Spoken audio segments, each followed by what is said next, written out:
Dealing with pre-fight nerves is an MMA staple. Let's talk about MMA stars who've really suffered through it. And first, it's George St-Pierre. George got his intro into pre-fight anxiety in 2002 when he was set to debut. The stress was so great that he was unable to sleep for 3 whole days before the fight. And although it'd be nice to think that those were just performance jitters, after all, he was about to do something huge. But that would be false, because it never exactly got easier for the UFC all-time great. Rashad Evans once went to George's hotel room to see him before one of his many UFC fights, and what he found was an absolute nervous wreck. St-Pierre was so done with the frustrations of the pre-fight mentality that he told his teammate that he hated it and that it'd be his last fight. Well, it wasn't the last fight, but it also wasn't the last time that St-Pierre found himself totally scared before one. One time, Coach Greg Jackson sent Brandon Schaub to St-Pierre's room before a UFC 100 fight, and Schaub went in thinking that the two would have a motivational talk before everything went down. Things didn't exactly go according to his expectations when he found a nervous St-Pierre who was scared out of his wits. Anyway, George managed to make the fear work and turned it into a weapon for confidence. But this next fighter's anxieties almost ruined his reputation. It's Karo Parisyan. Karo began fighting really early in his career. He started at the age of 12, and the stress that goes along with competing in the MMA caught up to him.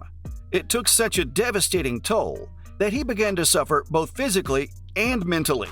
Right in the middle of his UFC run, he had to battle full-blown panic attacks. He was officially diagnosed in 2008, which was also when his career kinda began to take a nosedive. Karo said that he had the worst feeling ever before he lost to Thiago Alves. And he really wasn't kidding, because soon after that, Parisyan was suspended from the sport due to a painkiller addiction. And that ended up only fueling his anxieties, and they were at an all-time high in 2010 when Karo pulled out of his fight against Dustin Hazlett. In 2012, Parisyan spoke to MMA Weekly about how he had physical panic attacks that brought him to his knees. And right after that, he had to show up in front of 20,000 people and fight. Imagine having to fight someone when your own body's fighting you. Ooh, I guess to fight, you gotta start battling way before getting into the octagon. And this was also the case for the next guy, Donald Cerrone. Yes, he was one of the most active fighters in the UFC, and that kinda makes it hard to believe that he'd be nervous before doing something that he'd done so many times. But the cowboy wasn't immune to pre-fight stress at all. In fact, Greg Jackson, his longtime coach, painted quite a picture while describing Donald's condition before a fight. So apparently, Cerrone would get really nervous and begin talking about how he'd never fight again. And when it would be time, he'd go out and fight. Jackson also reported that Cowboy couldn't watch the footage of his opponent, since that affected him negatively, and that extreme sports indulgence during fight week would keep Donald's nervousness under control. In a special UFC feature, Cerrone shared that the hours before a fight are loaded with pressure. He said that he'd get warmed up, but his arms would be heavy and his legs would be weak, and he'd think, "Why am I feeling like this?" At the same time, he'd be conscious of how he'd want to look in the cameras while going into a fight.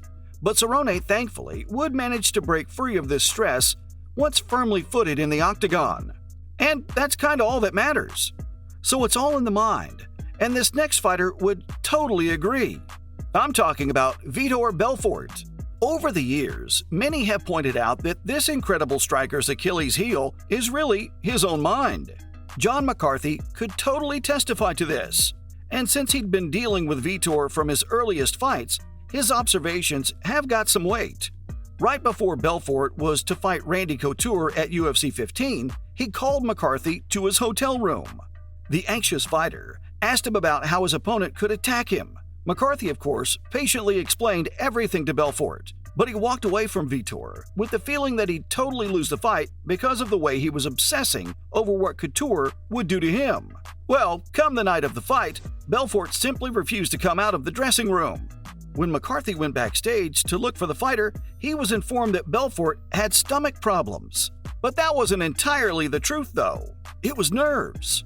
In the end, Vitor did come out into the cage, but lost the fight in 8 minutes. The anxiousness really ate up his ability to perform out there. Now, some fighters don't even want to be asked how they're feeling before a fight, and that includes guys like Frank Mir. The day of a big fight and the hours that lead up to it continue to haunt this former heavyweight champion. In an interview for the UFC, Mir shared that his pre-fight state of mind can be described as controlled hysteria, which he explained was a roller coaster of emotions, with the mind going from being relaxed to blinding panic and then back again. Sounds exhausting. Frank also said that he just can't eat on the day of the fight. No matter what, his stomach just keeps sending stuff right back up.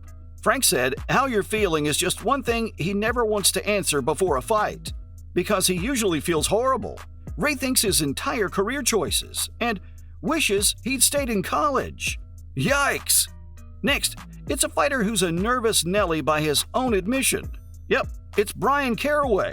The Ultimate Fighter experience really took its toll on Bryan. He shared that without familiar faces in the audience and having no knowledge of his opponent made him super stressed. Caraway had to consult a sports psychologist to fight off the negative mindset that came with it all.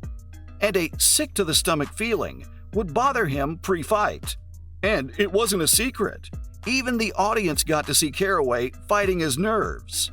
A fellow contestant, Roland Delorme, said that he'd never met anyone as nervous as Bryan gets before a fight. Roland reported that Caraway would literally throw up. For some reason, it really doesn't matter how long you've been in the game. When the jitters come, you gotta ride the wave, all the way to the fight. Just like in the case of Andrei Arlovski. Now, no one can deny this veteran heavyweight star's got a whole lot of big fight cage experience. But even so, controlling nerves pre-fight is still a challenge for him. Arlovski returned to the UFC in 2014 after a 6-year absence. So the comeback fight with Brendan Schaub had to go well. Or it'd be the exit door. The stress levels were through the roof for this one, and the fight turned out to be terrible. Both fighters kept waiting to engage because neither wanted to catch a fight-ending punch. However, Arlovski came out on top and was granted a split decision victory. But he said that he was ashamed of his performance, which was largely due to his crippling pre-fight anxiety. Andrei told the reporters that his legs and arms were shaking when he stepped into the octagon, and he was as nervous as he'd been 14 years ago when he first fought. And that's all from my side about MMA stars who suffered from pre-fight nerves.